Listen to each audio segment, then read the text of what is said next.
சென்னையிலேருந்து ஒரு நேயர் கேட்டிருக்கார், செப்டம்பர் 7ஆம் தேதி சந்திர கிரகணம் வருதே, அந்த சந்திர கிரகணத்துக்கு பரிகாரம் செய்ய வேண்டிய ராசிகள் இருக்கா அப்படின்னு சொல்லி கேட்டிருக்கார்.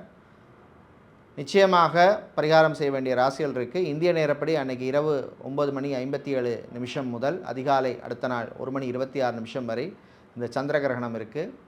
இந்த சந்திர கிரகணத்திலே இந்த குறிப்பிட்ட நட்சத்திரத்திலே பிறந்தவர்கள் பரிகாரம் செய்வது அவசியம். என்னென்ன நட்சத்திரம் அப்படின்னு பார்த்தோம்னா, திருவாதிரை நட்சத்திரத்திலே பிறந்தவர்கள், புனர்பூசம், சுவாதி, விசாகம், சதயம், அவிட்டம், பூரட்டாதி, உத்திரட்டாதி இந்த நட்சத்திரத்தில் பிறந்தவர்கள் பரிகாரம் செய்யணும். என்ன பரிகாரம்னா, சந்திரனுக்கு அடுத்த நாள் கோவிலில் போயிட்டு அர்ச்சனை செய்யணும்.